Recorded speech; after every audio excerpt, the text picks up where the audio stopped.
그래서 제가 대한민국의 현대사를 좀 짚어드리도록 하겠습니다. 요거는 내용을 들어두시면은 일단 교양에 도움이 되고요. 성인이라면 이 정도는 알아야 돼요. 이게 제가 그러니까 나중에 제가 공부를 하고 이제 이런 저런 걸 책을 찾아보다 보니까 이거는 반드시 학교에서 가르쳤었어야 된다라고 생각이 든 내용들이에요. 근데 이런 걸 가르치질 않아. 그래가지고 제가 가르쳐 드리도록 하겠습니다. 자, 1979년 10월 26일입니다.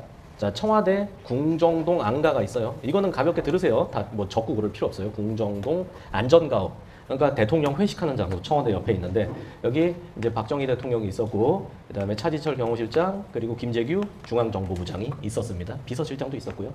근데 이제 술 잘 먹고 씨바스시 리갈 마시면서 막 놀다가 그러다가 김재규가 화장실 갔다 와가지고 갑자기 품속에서 총을 꺼내서 대통령 경호실장한테 겨눕니다. 카카를 잘 모시란 말이야. 뺑! 죽었어요.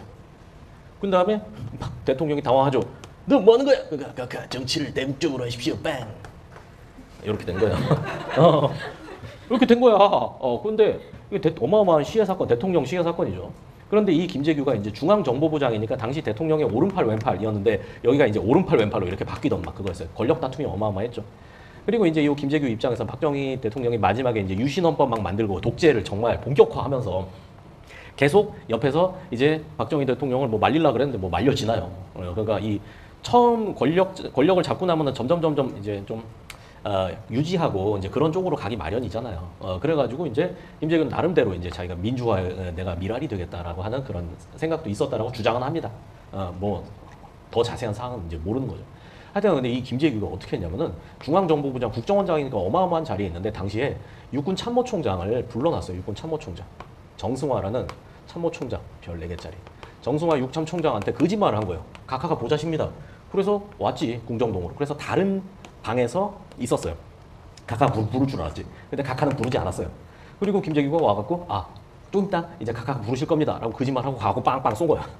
그러고 밖에 총소리 막 들리니까 혼비백산하죠. 정말 총격전 있었어요. 총격전 막 있어서 이제 그렇게 된 다음에 이 김재규랑 이 정승화랑 이제 같이 이동을 합니다. 근데 정승화한테는 각하가 돌아가셨다고만 말하고 자기가 죽인 건 얘기를 안 했어요. 그러면서 육군 참모총장한테 빨리 계엄령을 발표해야 된다라고만 얘기하는 거예요. 근데 이게 계엄이란 게 뭐냐면은 계엄은 국가 비상사태라고 생각하시면 돼요. 국가 비상사태. 를 선포하는 거예요. 그래서 이 계엄 시스템이 좀 복잡하지만 단순화를 시키자면은 원래는 입법, 행정, 사법의 삼권 분립 시스템에 대통령이 여기 있잖아요. 그런데 전시 상황이 되면은 이제 이런 체제를 최대한 단축해가지고 대통령의 독재 체제로 만드는 거예요. 비상 상황. 그리고 대통령 밑에 계엄 사령관이라 그래서 이 군인이에요. 이 군인이 행정부와 사법부를 통할하는 구도로. 그러니까 전시에서는 어떻게든 이겨야 되기 때문에 최대한 국가의 모든 역량을 군대에다 갖다 밀어주는 거예요. 대통령이 의사결정하고 그다음에 이제 국회는 뭐 동의하는 기관 정도로 이렇게 남게 되는 거죠. 하여튼 그래서 지금 국가 비상사태고 당시에는 이제 북한이 밀고 내려올 수도 있는 그런 상황이잖아요. 그래서 계엄을 선포해야 된다라고 했는데 이제 정승화 입장에서는 아니 뭐 상황을 알아야 될 거 아니냐. 그래서 처음에 이제 김재규 중앙정보실장 있는 그 중앙정보부로 가고 있었어요. 근데 참모총장이 우리 그냥 육군본부로 갑시다. 그래서 차를 돌려서 6번으로 갑니다.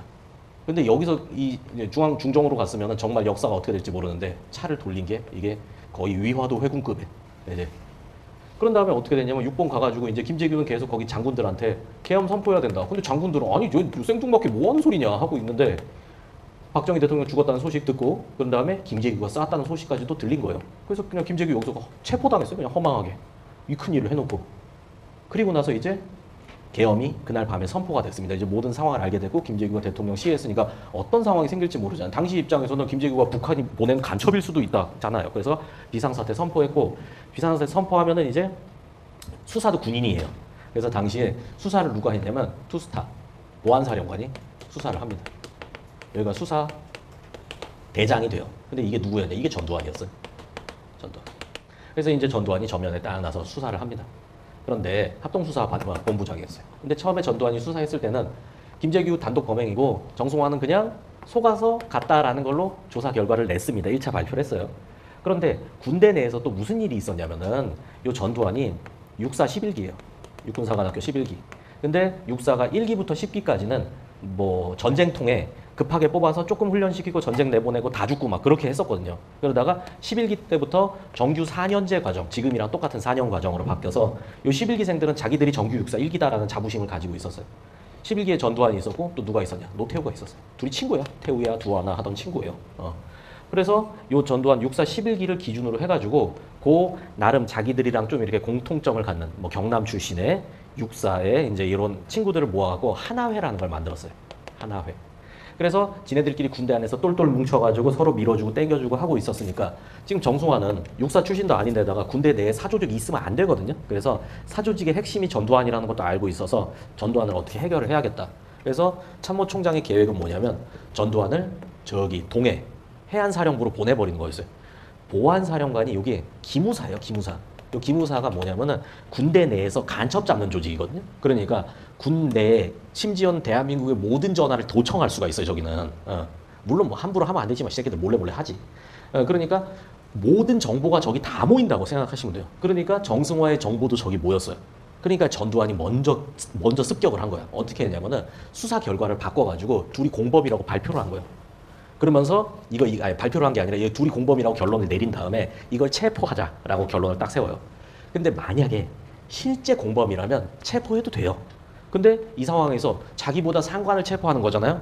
반역죄가 될 수 있단 말이에요. 반란죄가. 그러면 누구 허락받으면 될까요? 대통령 허락받으면 돼요. 대통령. 근데 당시 이제 대통령은 박정희 대통령 가고 나서 최규화 권한대행, 국무총리가 대통령 권한대행이었거든요. 허락받고 체포하면 되는데 어떻게 했냐면 여기다가 체포 병력을 보냈어요.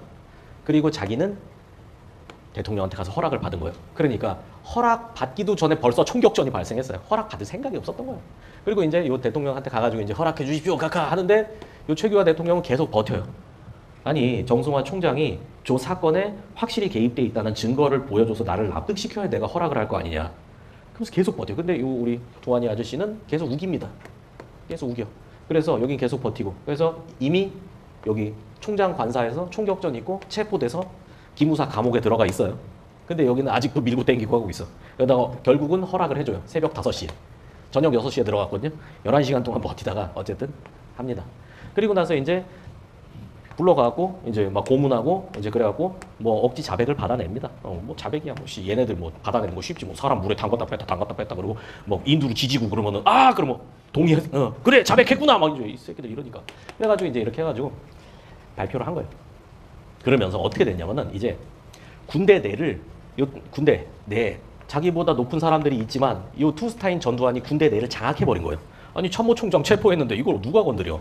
그러니까 이제 군대 내는 다 장악했고 그리고 요 대통령 권한대행까지도 강압할 수 있는 수준이니까 지금 정부에서 이 대한민국 1인자가 전두환이 된 거예요. 이 사건으로 인해서. 나중에는 이렇게 상관을 체포한 요 사건이 이제 12월 12일에 있었거든요. 그래서 12.12 사건이라고 이렇게 부릅니다. 이거는 군형법상 반란죄에 해당해요. 반란죄.